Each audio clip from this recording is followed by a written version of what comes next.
ನೀವು ಯಾವಾಗಲಾದರೂ ಯೋಚಿಸಿದ್ದೀರಾ, ನಮಗೆ ಕೋಪ ಬರೋದಕ್ಕೆ ನಿಜವಾದ ಕಾರಣ ಯಾರು? ಜನರೇ, ಪರಿಸ್ಥಿತಿಯೇ, ಅಥವಾ ಅದು ನಮ್ಮದೇ ಆದ ಮನಸ್ಸೇ? ಇಂದು ನಾನು ನಿಮಗೆ ಒಂದು ಚಿಕ್ಕ ಕತೆ ಹೇಳ್ತೀನಿ.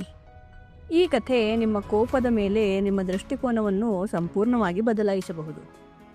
ನಮ್ಮ ಈ ಚಾನೆಲ್ ಎಂದರೆ ನಿಮ್ಮ ಮನಸ್ಸಿನ ಶಕ್ತಿ ಹೆಚ್ಚಿಸುವ ಕಥೆಗಳ ಕಥಾಸಾಗರ. ಸಬ್ಸ್ಕ್ರೈಬ್ ಮಾಡಲು ಮರೆಯಬೇಡಿ. ಒಮ್ಮೆ ಒಂದು ಶಾಂತ ಸ್ವಭಾವದ ಸನ್ಯಾಸಿ ಇದ್ದ. ಅವನು ಸದಾ ಧ್ಯಾನ, ಶಾಂತಿ ಮತ್ತು ಆತ್ಮಜ್ಞಾನವನ್ನು ತುಂಬ ಪ್ರೀತಿಸುತ್ತಿದ್ದ. ಪ್ರಪಂಚದ ಜನಜಂಗುಳಗಳಿಂದ ದೂರವಿದ್ದು ಏಕಾಂತದಲ್ಲಿ ಜೀವನದ ಸತ್ಯವನ್ನು ತಿಳಿಯಲು ಬಯಸಿದ್ದ. ಆದರೆ ಅವನಿಗೂ ಒಂದು ಸಮಸ್ಯೆ ಇತ್ತು. ಎಷ್ಟೇ ಧ್ಯಾನ ಮಾಡಿದರೂ ಕೆಲವೊಮ್ಮೆ ಅವನೊಳಗೆ ಕೋಪ ಹುಟ್ಟುತ್ತಿತ್ತು. ಅವನು ತನ್ನನ್ನೇ ಕೇಳಿಕೊಳ್ಳುತ್ತಿದ್ದ, ನಾನು ಧ್ಯಾನ ಮಾಡ್ತೀನಿ, ಆದರೂ ಕೋಪ ಏಕೆ ಬರುತ್ತೆ? ನಾನು ನಿಜವಾಗಿಯೂ ಶಾಂತ ಮನಸ್ಸಿನವನ? ಒಂದು ದಿನ ಅವನು ತೀರ್ಮಾನಿಸಿದ, ಇಂದು ನಾನು ಎಲ್ಲರಿಂದ ದೂರ ಒಬ್ಬನೇ ಹೋಗಿ ಧ್ಯಾನ ಮಾಡ್ತೀನಿ. ಯಾರೂ ನನಗೆ ಅಡ್ಡಿ ಮಾಡಬಾರದು. ಅವನು ಒಂದು ಚಿಕ್ಕ ದೋಣಿಯನ್ನು ತೆಗೆದುಕೊಂಡು ದೊಡ್ಡ ಕೆರೆಯ ಕಡೆ ಹೊರಟ. ಅವನು ಕೆರೆಯ ಮಧ್ಯಭಾಗಕ್ಕೆ ಹೋಗಿ ದೋಣಿಯನ್ನು ನಿಲ್ಲಿಸಿದ.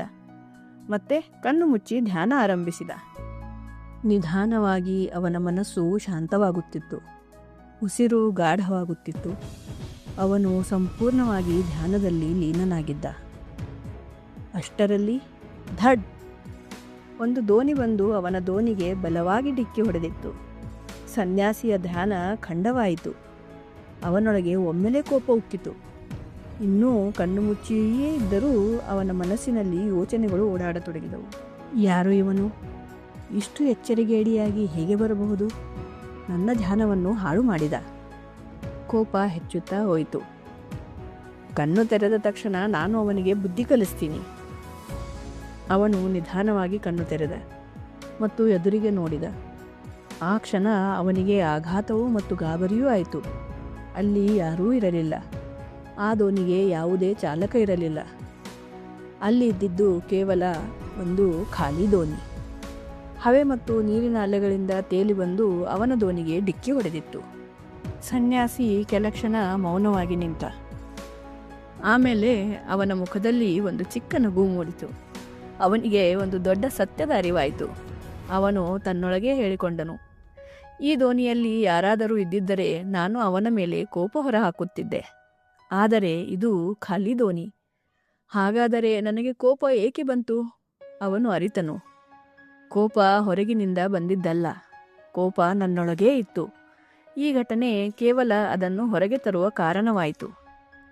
ಸ್ನೇಹಿತರೆ, ನಿಮ್ಮ ಜೀವನದಲ್ಲೂ ಕೆಲವರು ನಿಮಗೆ ಕೋಪ ತರಿಸುತ್ತಾರೆ. ಆದರೆ ಸತ್ಯ ಏನು ಗೊತ್ತಾ?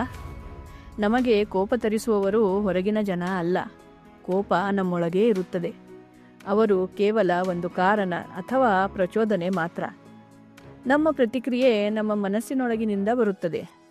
ನಾವು ನಮ್ಮೊಳಗಿನ ಶಾಂತಿಯನ್ನು ಕಾಪಾಡಿ ಬೆಳೆಸಿದರೆ ಯಾವುದೇ ದೋಣಿ ನಮ್ಮ ಜೀವನವನ್ನು ಕದಡಲಾಗದು.